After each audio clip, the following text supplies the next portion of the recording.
to the Endurance Athlete Journey podcast. This is the place where you get both a coach's and sports dietitian perspective on topics important to endurance sports, including nutrition, training, and how these impact and fit into your daily life both on and off the race course. Your host, Coach Justin, certified run and triathlon coach and owner of Tabula Rasa Racing, along with Coach Katie, a registered dietitian with a specialty in sports nutrition and owner of Fuel to Run. Here at the Endurance Athlete Journey podcast is where your journey begins.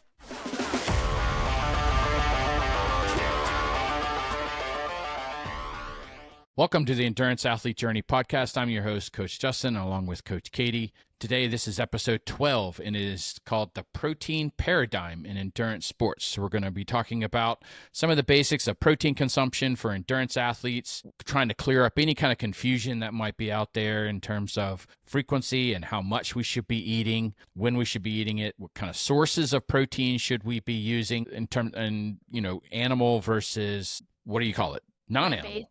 Plant-based. A little bit of a brain fart. We're going to talk about practical ideas for getting enough protein for athletes. So where can we find our protein and how can we try and increase our protein consumption if needed? So again, this is episode 12 of the Endurance Athlete Journey podcast. I'm going to turn this over to Coach Katie, registered dietitian, and she's going to lead the conversation. So Katie, what's going on? Oh, not much. Just surviving the heat. I can't usually start my runs until like 9 on some days or 9:30 because I drop my son off. So this morning was a hot training run, but I'm okay. I think I'm recovered, but everyone's in the same boat, I think, for the most part. So we all get it. Today we're going to talk about protein. So I kind of I think it's probably best to start with some of the basics because just to kind of overview. So I don't want to belabor this. I think a lot of people know what protein is, where to get it, basic things like that. So we're just going to kind of go over that. And then we're going to talk a little bit about why there's some confusion around protein and what maybe people are hearing on the internet or on Instagram or wherever they're kind of getting their content, and how to kind of decipher what is good information versus bad information about protein. So we're kind of going to get into that as well, and then a little more specifics about how much and what types and when and that sort of stuff. So like Justin said. So I think let's just start with the basics. So what is protein? So protein is basically amino acids that are, together, are sort of connected together in a way that makes a protein. So if you get like a piece of chicken breast, there's going to be a bunch of different amino acids in that. So when we eat it, our body breaks it down into each individual amino acid, and then we are absorbing that. And then we reconfigure those amino acids into things like muscle in our tissue, enzymes. Protein is actually even part of our skin, and our nails and our bones actually have some protein. So almost every single part of our body has some protein in it, which is very interesting to think about. So it's very important if you can think about how that would be very important to have enough protein. And we have several amino acids, but there's 9 essential amino acids. So that essentially means that we have 9 that we need to get from food that we cannot produce ourselves. And so really quickly, if I want to I'll just say the 9 really quickly, but it's histine, isoleucine, leucine, valine, lysine, methionine, phenylalanine, threonine, and tryptophan. And then there's some that are conditionally essential, meaning that they are needed only in times of when we aren't able to get those or make them from another amino acid. So if we're starving or something, we might need some of other essential amino acids that kind of become essential, but they're not the 9 basic ones that we need to get from our diet. So that's just kind of an overview really quickly of what protein is essentially, but where do we get it? I mean, I mentioned chicken. It's coming from animal meat. So chicken, beef, pork, fish. We can get it from eggs. We can get it from dairy products like cottage cheese or yogurt. Greek yogurt is a good source. We can get it from plant-based sources like tofu, tempeh, seitan. In small amounts, we can get from vegetable sources like beans and lentils have a pretty good amount, but broccoli is not a good source for protein. So there are some plant-based sources that are much higher in protein versus others. We'll kind of go into that a little more in detail, but there's probably things like nuts and seeds I didn't mention, but those are the big ones that we get, in terms of protein content. And obviously like supplemental protein, like whey protein or protein powders can also be a source. So let's see. I think the confusion, I don't know, Justin, like what are some of the things that I'm curious. I'm just going to put you on the spotlight here. What are the things that you hear about protein, especially maybe as it comes in general, but also to endurance athletes? Like, is there anything you're kind of hearing or you've heard before that you would want to kind of clear up or you're wondering about? Now, the one question that I do have is, how do you determine if something is a good source of protein? It has to be relative to other things that you're getting from the source. So, like, for instance, peanut butter.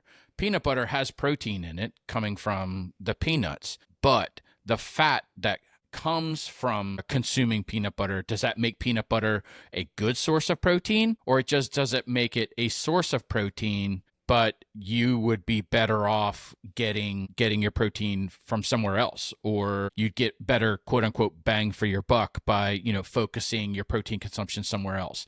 So I'm kind of curious on, how do we determine if something is a good source versus a not so good source, even though it has protein in it? Yeah, that's a good question. I think that's a good example where I think peanut butter is a source of protein, but it is, if you think about it, like something like a really lean piece of meat, like chicken breast that has very low fat, is a very good source of protein because essentially it is almost 100% protein, right? There's no carb, very little. I mean, maybe like 1 gram, so very little carb. And that's just coming from whatever glycogen might be stored in the muscle of that animal. And there's some fat, but in a very lean slice or piece of chicken breast, it's fairly low, right? So it's going to be a very good source of protein. And same with like if we're looking at a plant-based source of protein like tofu, it's going to have quite a bit of protein and it may have some carb and very little fat, really, honestly, probably none, just because it's coming from a plant and it's a bean, but it's a pretty high source, right? So there's not a lot of other macronutrients in there. But like peanut butter, if you're looking at the breakdown of like fats and protein and carb, fat content is going to be a lot higher than protein content. And so you're getting maybe 8 grams of protein, but you're getting something close to 15 grams of fat in peanut butter. So it's a lot of fat, right?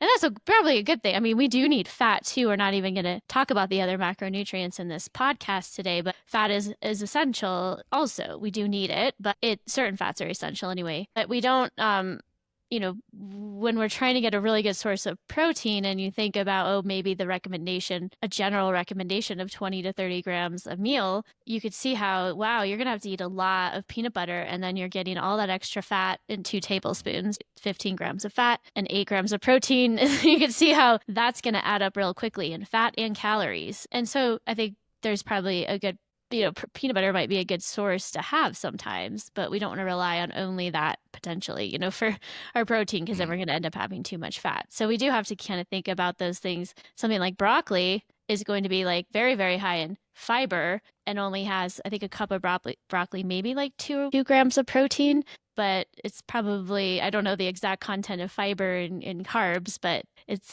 but there's not a lot there, right? in terms of even calories. So it's not a great source of protein. You would have to eat cups and cups and cups of broccoli to get any amount of protein that would even be, worth. I mean, I'm talking, if it's only got a couple grams of protein per cup, you're talking several cups. And by the time, I mean, I don't like broccoli. I can't eat that much, right? So yeah. That's kind of what we're looking at, is the content, like the total protein content per weight or, per serving would be how you would want to look at that. I hope that answers that question, because I think. Yeah. So the follow-up that I have is, we've all been exposed to, the dietary plate. It's the vast majority of the plate should be fruits and vegetables and such. And then, the other half of the plate is split between carbs and protein. So what my next progression in this analysis would be, if we have the option to consume just more meat, if our focus is to increase protein, then shouldn't vegetables make up less of the plate and focus more on the meat side of it, or whatever the protein source is. So effectively, half of your plate is going to be your protein, and then, a quarter of the plate is vegetables and a quarter of the plate is your starch or your carbohydrate. Does this mean that the athlete plate is different than the normal, I don't want to call it normal, but non-athlete, maybe sedentary, but your average person who is not an endurance athlete? Not necessarily, because there's a couple assumptions we would maybe make here is that you're going to have more than one plate of food, so throughout the day you're going to have breakfast, lunch, dinner, and most athletes will have a couple snacks, like a post-workout shake or something where they get additional protein. So because really, and as we're going to dive into this a little bit more, is like how to spread it out and how much we need. Athletes do need a little bit more, but we don't need like an astronomical amount greater than the average person. It's just a little bit more. So essentially, like, actually the plate for an athlete might be different for other reasons. And that being that we might actually need, as athletes, maybe a slight bit more protein, like a third of so instead of a quarter, you would have a third. And if it's a really good quality protein, that third of the plate or quarter of the plate would still be like 4, maybe 5 ounces of meat, which is plenty for one meal, for one serving of protein. And then we'd actually maybe have more like half of the plate would be carbohydrate intake. And then, maybe you're taking the vegetable on a side off to the side and, so you're almost having, or you're just having a much larger plate, right? Because we need generally more carbs. Not, that's another whole topic maybe, but like for the most part, we're just going to need more of that for fuel in general, and protein just a little bit more than the average person. So we're not going to then have to eat like large amounts. And I think that's where I've kind of seen some of the influencers, or people on the internet claiming, oh, like if you're trying to build muscle, or, not necessarily for endurance athletes, but for general people trying to gain muscle or be healthier, you need to do like 1 gram per pound, or, I've even heard people upwards of like 2 grams per pound. It's a lot. That's too much. No. Maybe if you're like a bodybuilder or somebody who's really focusing on protein, but there is such thing as like too much protein. There's only so much that our body can actually utilize, not at once. So just throughout the day, we can actually utilize quite a bit at once, but there's only so much we can kind of take in and utilize before it's like, okay, well, we have enough. So now that protein actually can, in a roundabout way, sort of be used as energy. So getting like a whole bunch of protein, even more than what we need, isn't really, it's not going to maybe hurt you. The only thing I could say is if you're doing that and then you're not getting enough of the other nutrients you need, that could be harmful because you're eating too much protein. But really 1 gram per pound is a lot. It's probably more than most people need. For me, sometimes I might reach that because I'm incredibly low body weight, but for somebody who's close to 200, maybe 300 pounds, that's a lot of protein. Like 200 grams is a lot. So instead, I'll kind of go through what way I recommend calculating it. I think it's important to also mention that the RDA, so the recommended dietary allowance for protein, is about 0.7 grams per kilogram. That's not per pound. So if you think about it, you might take your pound divided by pounds that you weigh divided by 2.2 and you get kilograms. That's really low. And I think you do hear a lot of people kind of pushing back against that as like, that is not a good recommendation. And I do agree with that. I don't think 0.7 grams per kilogram is enough, and certainly not enough for anybody participating in endurance sport. So we need definitely to get more than that, but we don't need maybe as much as 1 gram per pound. So it's kind of going to lie somewhere in the middle, right? I don't know. Are those things that you've kind of heard? Yeah, when I was doing research for this episode, I had heard that the RDA's recommendation of 0.7 grams per kilogram of body weight is basically a life sustainment amount. It's if you were completely sedentary, kind of like laying on the couch and you did not move, that your body would require that amount of protein just to, sustain your life. And that's to feed your organs and make sure that you breathe and that your brain still fires. But any kind of additional movement above and beyond that would automatically require more protein. And especially for endurance athletes, as we're ripping and tearing muscles, on on a daily basis, it just seems logical that we would need more. But I was surprised at the story behind where that recommendation came from, and kind of the, I don't want to say backlash, but the people coming back saying that, given the scenario that you use to calculate this recommendation, it's not a realistic scenario. Nobody lives like this anyway. So why use this as a recommendation? So it makes complete sense. I guess that was my question, was, can we consume too much? And we all know that if we, carbohydrate is a very different story. If you consume too much carbohydrate, your body just takes that excess and stores it as fat, right? So what happens to the excess protein that the body does not need? I mean, it does. That's a good question. It's definitely, I think one other consideration for, being on the higher end of the protein is that it's very satiating nutrient. So I think they've done some studies where they've really like pushed protein just to kind of see what happens when people consume up to like 4 grams per pound or 4 grams per kilogram. I can't remember what the exact amount they used, but it was like a load of protein. I mean, more than most people can even consume. People dropped out of the study because it was so much protein. They were like, I can't even eat this. So there is a point at which, this is the thing about protein, is that there's kind of this point at which we just, you can eat a lot of steak and stuff. And I don't know, most people kind of experience this where they're like, I just am done. Like, I'm done. Like, I can't eat any more of this meat or whatever, or whatever protein source they're consuming, because it's very satiating. It fills us up. It doesn't digest very fast. That's why having protein balanced with some carbs and veggies is a way to sort of stay full longer, because it just helps us be more satisfied. So it is very hard to overeat, but if we do over consume it and it's beyond what our body needs, our body will try to utilize what it can, but it does in a roundabout way. Some of the amino acids can be basically go through and be turned into glucose and then and used as fuel. So it, just like when we're doing endurance sports, like we can actually, if we're doing a very long endurance ride or a very long race, we can actually use amino acids for fuel. It's not a very happy way. The body doesn't love that, but it will do it if it needs to.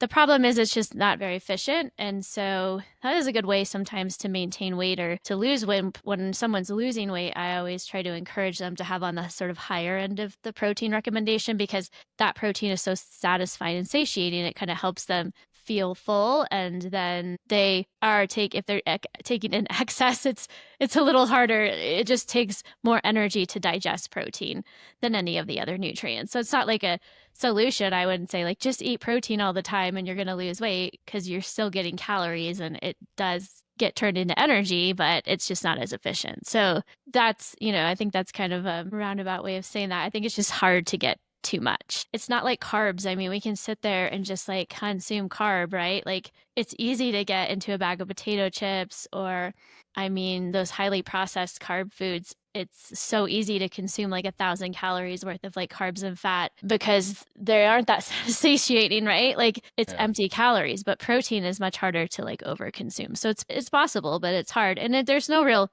repercussions to it other than if you're not eating other nutrient dense foods like fruits and veggies, you're not going to get enough fiber. You're not going to get enough like micronutrients. If you're an athlete and you're eating way too much protein, you might find it's hard to get other things in that you need. So there's always going to be like you want to balance it. You might want to just maybe do some food logging occasionally just to see kind of where all your macronutrients lie, and just, it doesn't have to be perfect, but just kind of see, how much protein am I actually getting? How many carbs, how much fat, and just to get an idea. But yeah, I hope that helps answer that. There's not like a danger to it necessarily, but I think the people that are in the cancer space would maybe say, oh, protein, because it signals muscle protein synthesis and it signals mTOR, like this sort of that like growth factor. So protein does have like leucine specifically is an amino acid that we also often see like on packaged products. They'll be like, oh, it contains like 3 grams of leucine. That's because that particular amount has been shown to help that signaling process, which is a good thing. We kind of need that to be able to build muscle. There's no real indication that consuming large doses or amounts of protein is really what's causing people to have cancer. That's, if anything, maybe it's like one of those things where people are taking mouse models or like they're doing it on a petri dish and they're like, oh, but we can't extrapolate that in any way to human data or anything happening with humans. We have to remember that. So, and it's very hard to eat excessive amounts. Of course, we can talk about the difference between animal protein and plant-based, because I think that's where the animal protein, there's been a lot of backlash that, oh, that's maybe contributing to cancer. So we'll dive into that a little bit more. But in general, I mean, I'll kind of give just general recommendations for if you want to calculate this for protein, and you can do that. But about 1.2 to 1.5 grams per kilogram of body weight, or about 0.7 grams per pound, or 0.5 to 0.8 grams per, I don't know, somewhere around in that realm. A little bit higher is okay. But that's generally, again, your current weight divided by 2.2 gets you into your kilograms. And that is how I'd recommend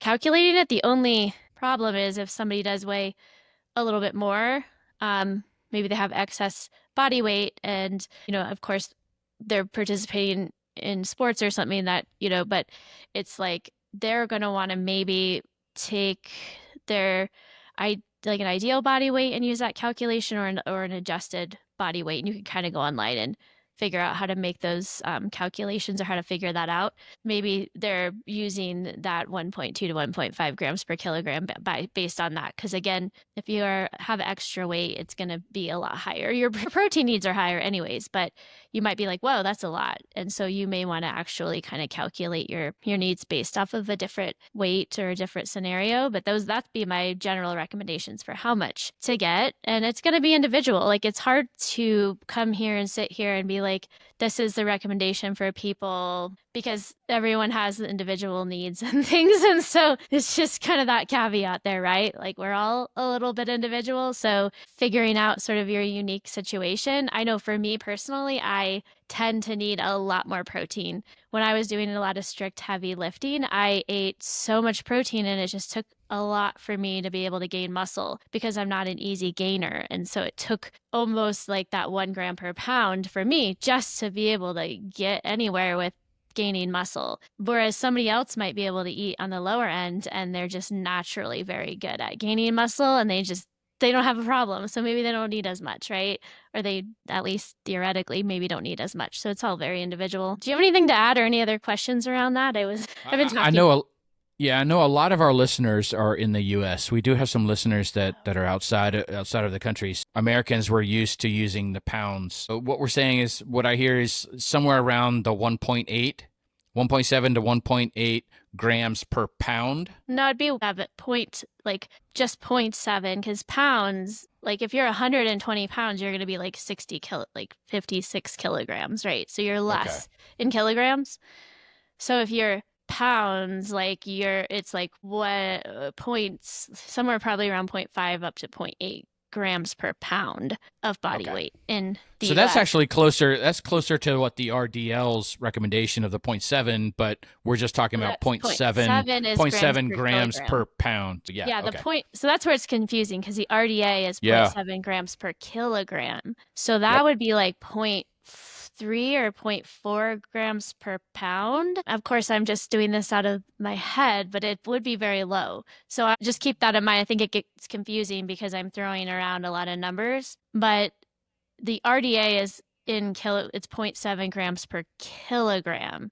And I'm recommending most people be almost double that, which is in kilograms. But if we take that into pounds, the RDA is somewhere like 0.3, 0.35, somewhere around that grams per pound. But if we use the number that the RDA gives us, and we just ignore that they say it's grams per kilogram, and just say we're just going to use grams per pound, we can still use the 0.7 that they say. Yeah, we just ignore the measurement part of it. Just ignore completely the fact changes that the story, but it does completely change it. But it might be a little bit easier. It's confusing, right? I think when we're talking about these numbers in kilograms versus pounds, because I was always taught to calculate it in kilograms, which is interesting because I know we use pounds here, but it gets confusing. So maybe what I can do is I think I'll kind of create like a little blog post that's going to talk about some of this, and I'll have it in there. And so if you guys want to check out that, you can then go and see like visually, what am I? And I'll try to explain all that in a very Yeah. concise way so you can know how to calculate it. And I'll even try to include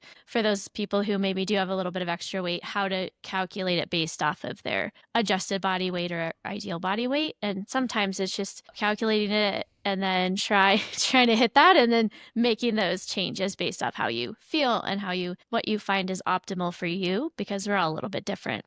But that's a Yeah, good that was the point. next question that's the next question I was going to ask you, is that for somebody who is already lean, they don't really have an issue just using what their body weight is. But let's say that you have somebody who is not lean with a lot of, visceral fat or whatever. Would you say using, because there's a lot of scales out there that we can buy and put in the home that will give us our lean body mass, like our lean body weight. So would you recommend using that number as the basis for calculating how much protein we should be taking in rather than ideal body weight? Because it makes me wonder, it's like, well, then how do we come up with ideal body weight? It's almost like, BMI, which we all know is a horrible estimate in terms of, health. But it makes me wonder, it's like, okay, where did ideal body weight come from? What studies gave us what these are? If we have a scale that provides us and gives us what our lean body mass is, can we use that number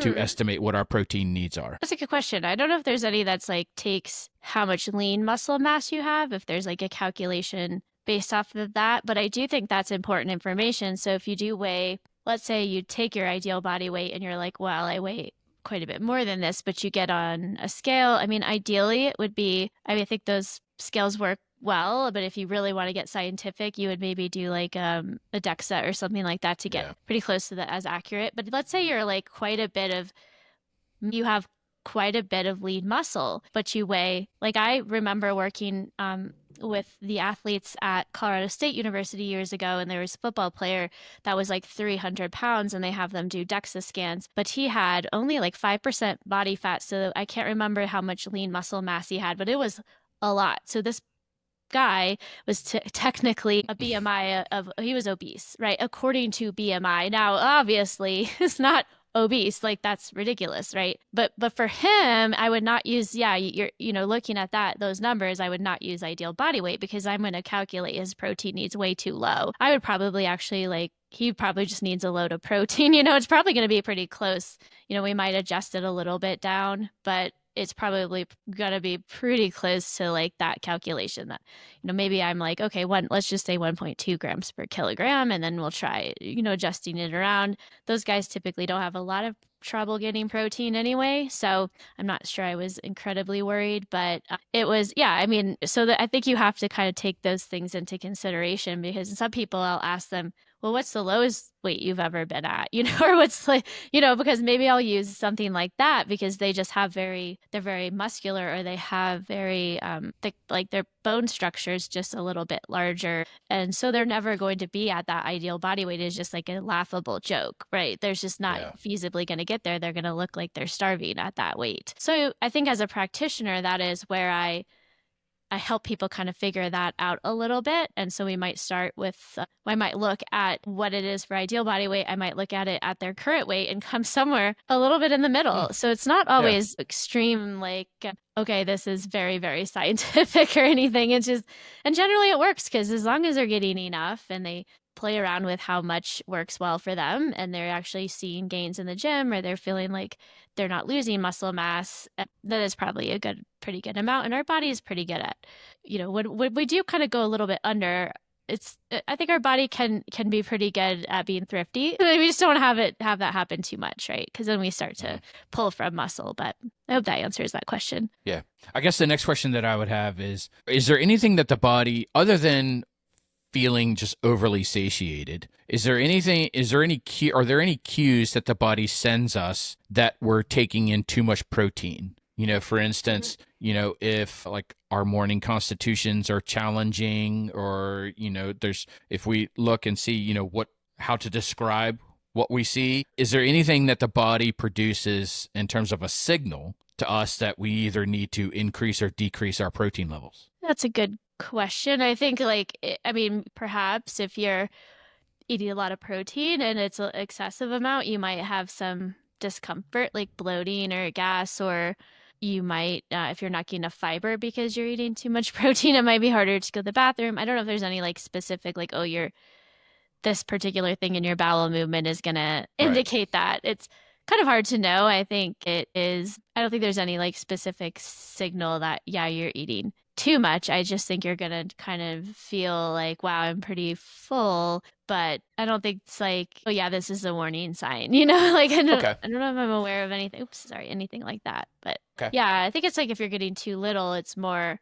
then you're running into issues where maybe you're just not recovering well enough from workouts, starting to lose muscle. If you're lifting weights, you're not able to actually feel like you're making progress in the gym. I think that's the biggest thing is you're kind of starting to lose muscle mass. You're starting to lose the ability to recover as well from your workouts. And I think that might be kind of more apparent because you're like, oh, this is a Okay. problem. Maybe you're just sometimes, also one thing to consider is that our body isn't always able to discern. So we would like to trust our body to be like, hey, I'm craving something and it's exactly what my body needs. And that's not usually the case. And sometimes our body will have cravings. And what we'll want, we'll kind of gear to like our cravings will kind of be like, oh, it's something carby, but maybe our body really needs some protein. But it's not going to be able to really easily differentiate that. And usually when we experience cravings or hunger, we sort of go towards carby foods and then Yeah. first, right? And so there's a whole like kind of almost like a whole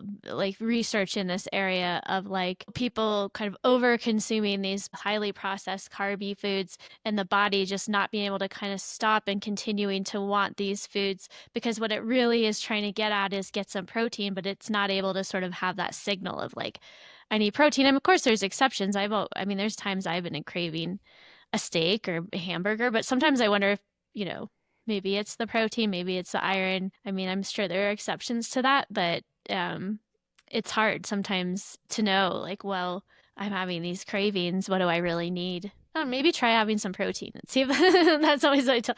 Have something with a little protein first, and then see if that satisfies that. And then if you're still hungry for something, maybe have the carb.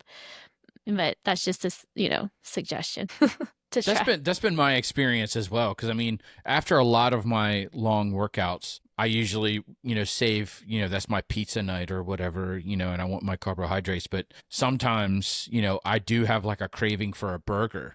But as a gastric bypass patient, my body doesn't really process ground beef or beef very well. So I kind of struggle with that. Definitely on the steak side, I can handle like ground beef, but it's still a challenge. So I do know that, sometimes when I have that craving for a burger, that's a significant signal to me that, I know that I don't tolerate that stuff very well. So if my body's trying to tell me, hey, I want that, then I pay attention to it and typically will sacrifice my pizza night, for it. But I do it kicking and screaming. Because you'd rather have a pizza. See, I like Yeah, I'd rather have the burgers. pizza.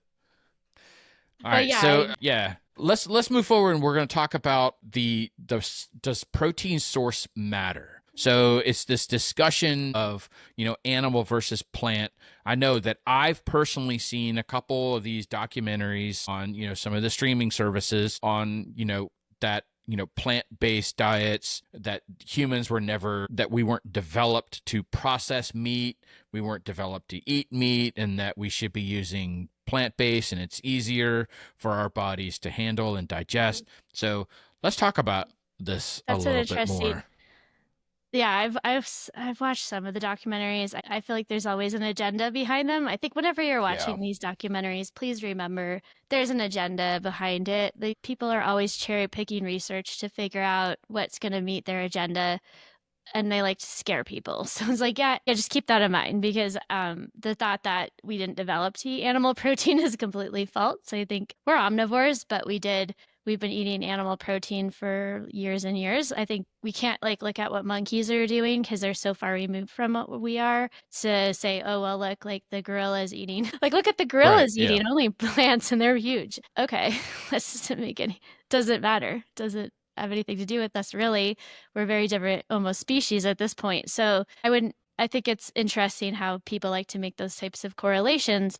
I'm not saying I'm not totally against people being a vegan athlete or eating plant-based, but there's some pretty important things we need to remember is that if you're going to choose to have a vegan diet or a plant-based diet or vegetarian, it's going to require that you actually eat more protein because a lot of those foods lack certain of the essential amino acids. So beans, I believe, beans and certain grains lack methionine. Some of the plant-based proteins are very low in leucine, and I talked about the importance of that nutrient for muscle protein synthesis. So if you're going to be eating that way, you have to really be, especially as an athlete. I mean, maybe as like a layperson that's just kind of walking every day, like whatever, just maybe you need to be doing more lifting because you're probably risking some sort of issues there with bone health and muscle mass. But, for athletes specifically, like you probably have to eat more than I'm even talking about. So your goals will be even higher on that, or, maybe closer to 0.6, 0.7 grams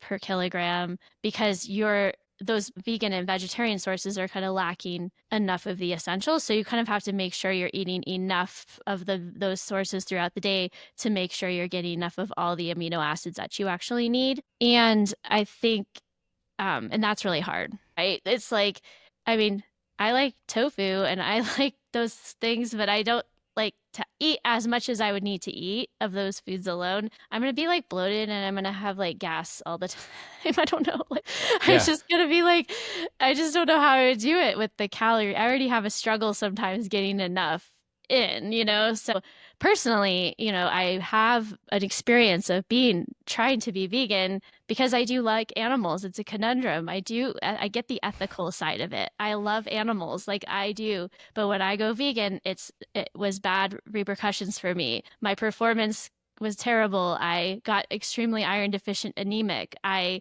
suffered. I didn't get enough protein. I was like losing lean body mass. It was not good for me.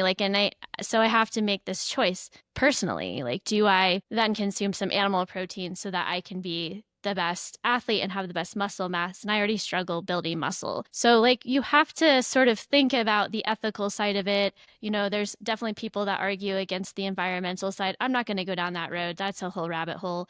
But I think when it comes to you have to consider that it does take a little more protein, a little more effort to go and be a vegan athlete. You have to really think about it a lot more because you have to, okay, what am I going to have for protein for breakfast, lunch, and dinner? And it's not so easy as having some sort of meat source, which is very easy, right? You have to kind of think about it a little more. There are people that argue like, oh, it's super easy. Yeah, I don't know. Like, I think it might be more challenging because you really have to put a little more thought into it and meal prep. But if that's the way you want to go, I just don't think that's a better way to get protein. Animal sources of protein have all of the essential amino acids. They have B12, which is lacking completely in a vegan diet. There's nothing but maybe nutritional yeast that has B12, which is very essential. So you have to supplement with that. I already mentioned iron, which is a huge one that you don't get very much in. It's very hard to absorb sources in a plant-based diet. Those are both concerns for athletes. So you have to be very thoughtful about how you're going to get these other nutrients because you're not going to get them in your diet. So you have to supplement. Animal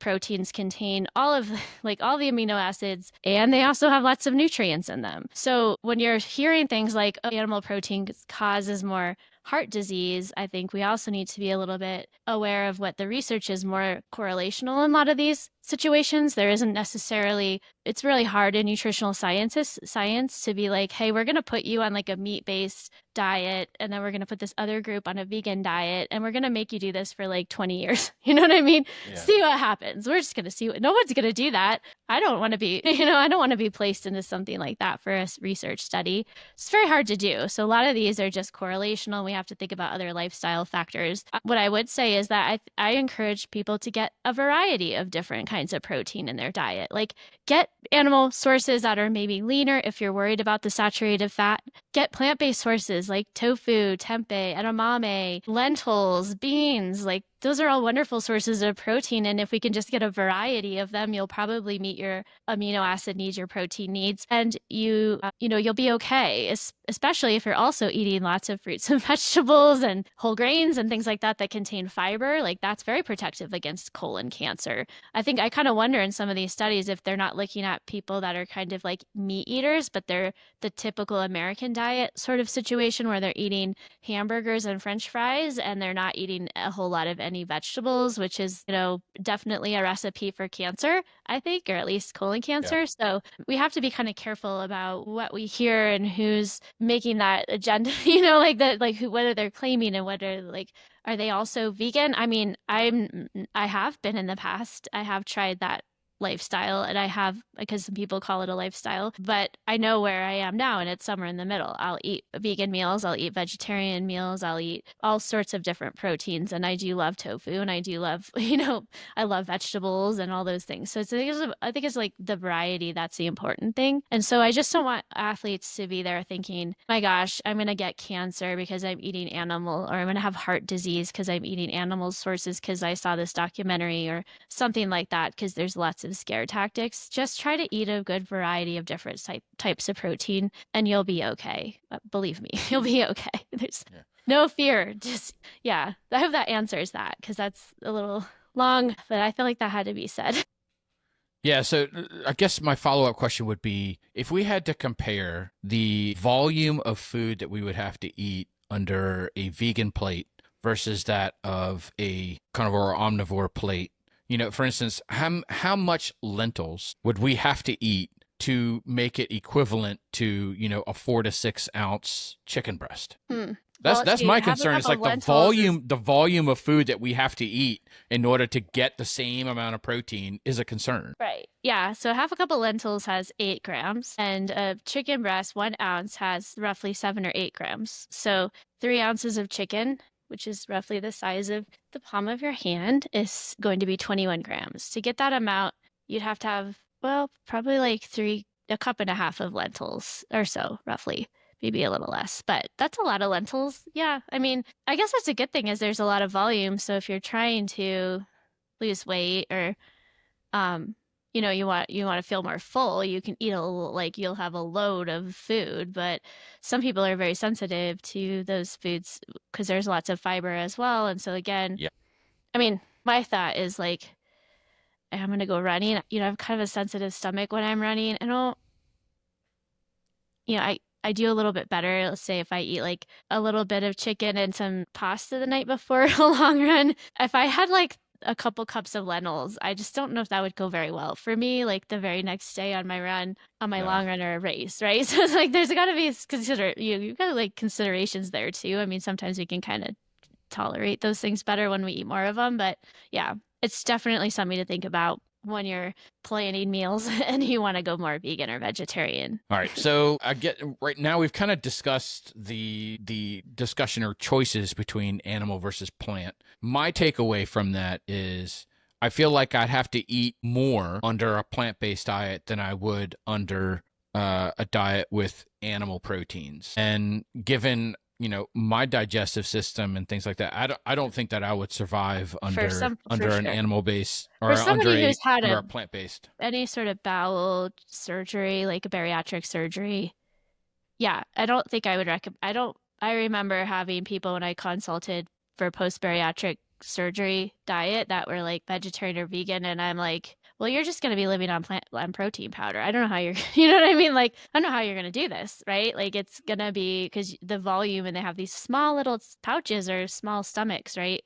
There's just no way. So you're absolutely right. I think there's definitely considerations to be made there for certain types of individuals. Or for me, for instance, in the summer when my appetite just declines so much, it's hard for me to get that sort of volume of food because I'm not hungry. I need to try to figure out ways to do it, more condensed, I guess. So it's definitely that's definitely a good something to consider for sure. Yeah. So let's talk about timing. We've talked about in previous podcast episodes where we've talked about carbohydrate, and the timing of carbohydrate intake is kind of maybe focus most of your carb intake in and around when you're training the most. So if you work out in the morning, maybe front load your carbohydrate intake more towards the front of the day and then have it wean off and decrease as you progress throughout the day. Is protein something similar? Do we have to worry about timing, or is it something where we can just kind of like spread it evenly across the day and it's not something that we have to really concern ourselves with on when we consume it? That's a good question. I think I think it's not like carbs in the sense that we have to like load it all around the workout because it is because we're kind of using them and there's like a flux going on. You might argue like after a workout it's a good time to have some protein because then you're sort of supplying the protein that your body needs to repair. But the timing isn't as sensitive as carbs because the carb timing in relation to glycogen storage is a little more sensitive.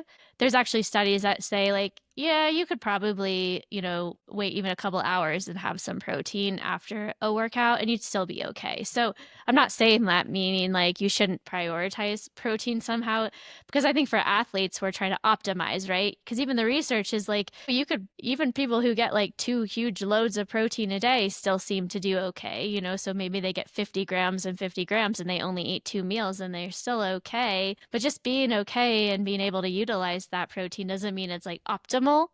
I think optimal is to spread it out throughout the day. Breakfast, lunch, dinner, it's going to look like, depending on how much protein you need, somewhere between maybe 20 and 40 grams, maybe a little more if you're a slightly bigger person. Maybe it's not perfectly, it's not always going to be perfectly that much, but at least 20 grams, and then trying to spread that out. And then for an athlete, you might be trying to then have some protein after your workout as a snack or a shake or something to get additional amount of protein in. So it is going to be spread out a little more. And that's where it's unlike carbs. You're just kind of trying to have it at each meal. You're trying to spread it out as evenly as you can. And that's probably the more optimal way to do it and try to get some at least within 2 hours. I mean, yeah, if you want to be, for me, it's like it's easier for me to just eat a shake with some carbs and protein right after my workout than it is to worry about waiting. But sometimes, I don't always worry as much about protein after a workout. If I'm not really hungry, I'll sometimes wait an hour or two and eat it, and that's okay too.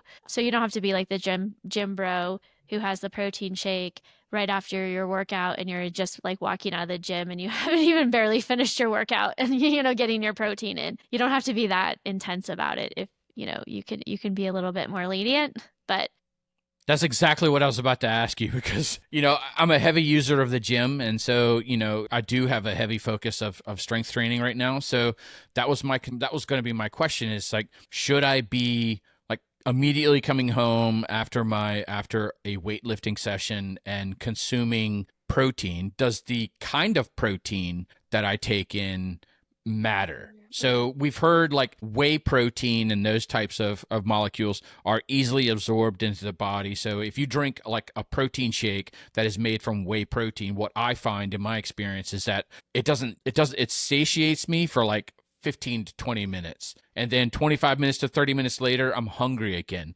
And I think it's because the way that the body absorbs that whey protein is so quick absorbing that it doesn't leave me satiated. So does the kind of protein matter after a particular session, where maybe a challenging session or a weight or a strength training session? Does the kind of protein matter? it does, yeah. So ideally we would want to I think that's why I think whey protein can actually be really good. What we want to remember with those protein powders is that essentially they're kind of already pre-digested. I mean, they're not like something's digested them, but they're already broken down. So they're not going to be like a chicken breast or like a whole source of protein, like a whole load of lentils or tofu or chicken or something that you eat, and it takes a little bit for the body to break it down. Like even plant-based protein, it's going to take not very much to break that down because it's already powdered, it's already kind of broken down. It doesn't take much for the body. So those types of proteins are often not going to be as satiating for that reason, which is actually good, I think, in the sense of after a workout, because you want something that is going to maybe be a little bit quicker to get into the body and be a little quicker to digest so you can get all those nutrients in a more, efficient way, right? So I would say, yeah, the whey protein is great because I think most whey proteins, at least the serving of whey, is going to contain about 3 grams of leucine, most of them. And so I think that's what, I mentioned that amino acid before, but I think that's one thing we want to consider is that leucine content. And so whatever protein powder protein you're eating, if you can try to make sure you're getting about 2.5 to 3 grams of leucine in that. I think that would be good. So some protein powders, you can look on the back and it'll have all the amino acids and all how much is in, per serving. You can kind of look up like for chicken or some other kind, you can kind of look that up on the internet, but I think that's fine. And I do think for athletes, if you can prioritize having those nutrients as quick as possible, it's only going to be optimizing everything, right? So yeah, we could probably get away with waiting a little bit, but why not try to be optimal and provide those nutrients right away and start that recovery process right away? Like that's the way I think of it. So, I mean, it doesn't have to be as you're walking out of the gym, unless that's just because you have to go do something else and you're busy. That's fine. It can be when you get home 30 minutes later. You don't have to be like obsessive about it, but just make sure you're doing it. Yeah. Okay, good. So now that we've talked about the timing of protein, maybe, the kinds of protein is going to matter when it comes to post training sessions. What are some ways that as an endurance athlete, we can increase our protein? So if we're sitting here today and the listener is saying, well, maybe I'm not consuming enough, which we would argue that probably most athletes are under consuming protein to a certain extent. It might be. I mean, it depends.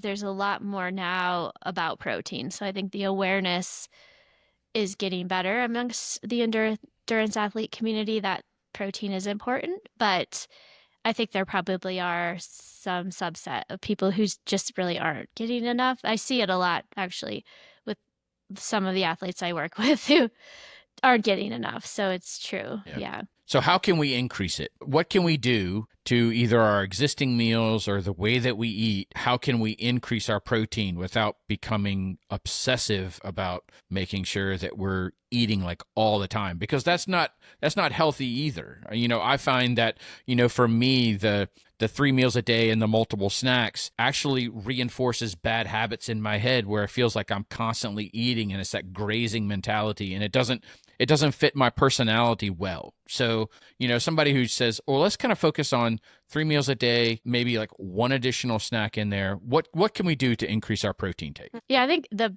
biggest one I see the problem with is usually breakfast. I think traditionally Americans kind of eat like cereal for breakfast, maybe like a sandwich for lunch, and then a big old steak for dinner. So they're skewing their protein intake to one meal. So really working on making sure you're getting some protein at breakfast. So like I personally love oatmeal, but there isn't really very much protein in there. So I have to find ways to fortify it. Sometimes I'll add some chia seeds, a little bit of peanut butter, and I do put some protein powder and Greek yogurt in it. So it ends up being somewhere between 20 and 30 grams of protein.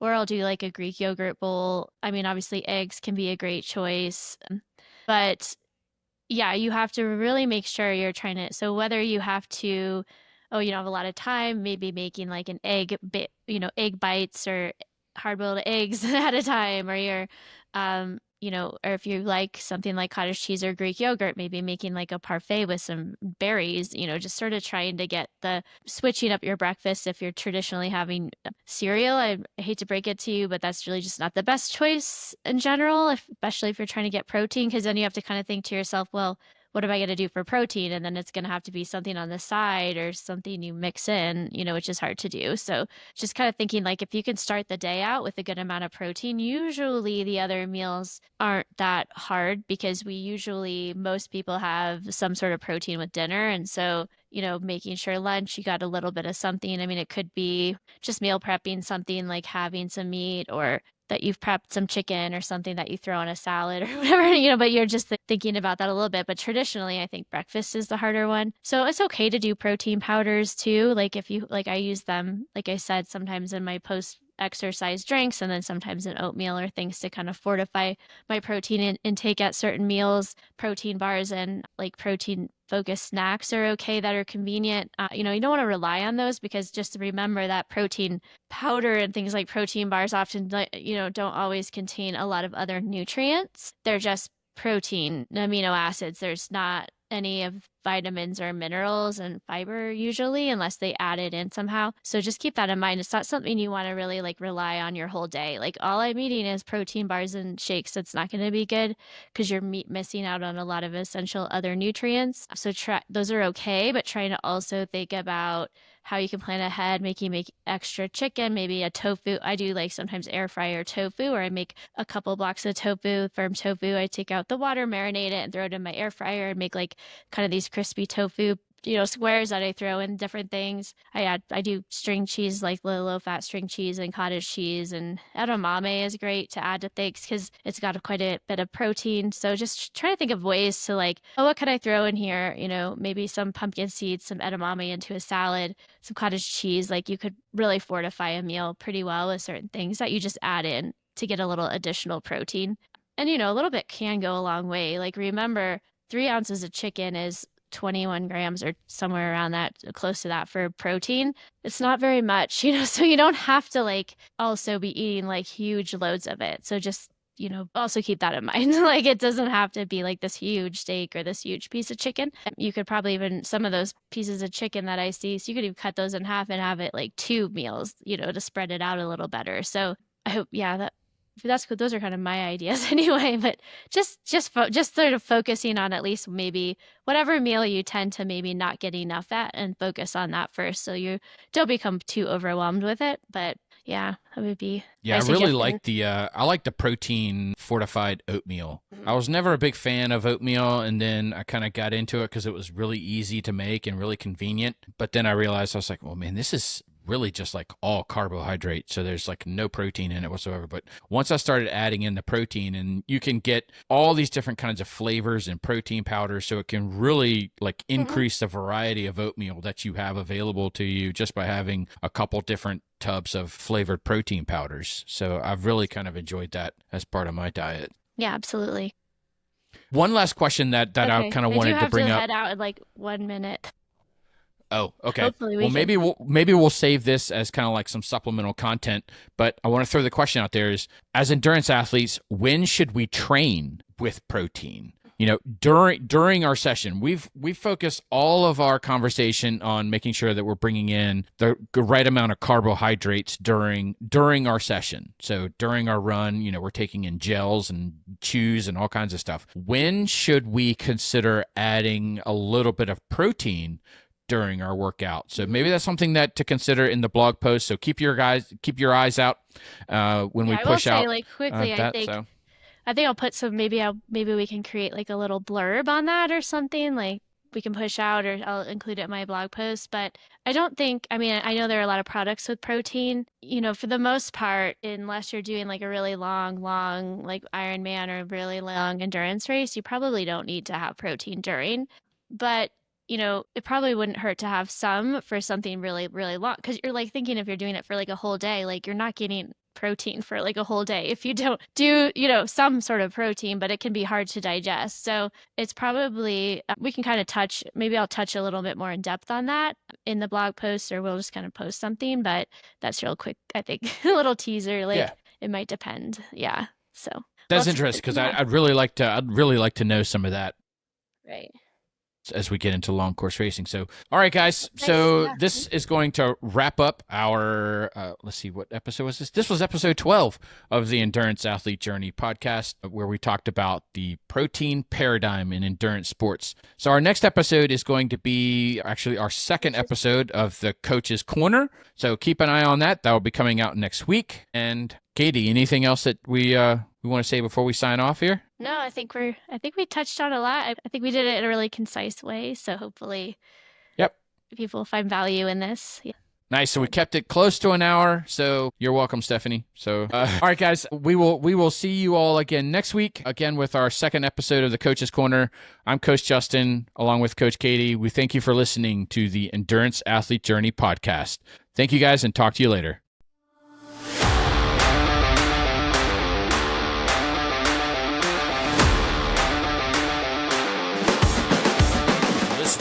Endurance Athlete Journey podcast. Like and follow us on Facebook and Instagram. Subscribe to the podcast on iTunes, Spotify, and YouTube. Feel free to leave us up to a 5-star review on iTunes and Spotify, because leaving a review really helps others like you find us. Visit the podcast website for other episodes of the Endurance Athlete Journey podcast at enduranceathletejourney.buzzsprout.com. Have questions or comments about the podcast? Send Coach Justin and Katie an email at theenduranceathletejourney@gmail.com. For all things coaching, visit Coach Katie at fuel2run.com and Coach Justin at tabularasaracing.com. Again, thank you for listening to the Endurance Athlete Journey podcast, and remember to find joy in the journey.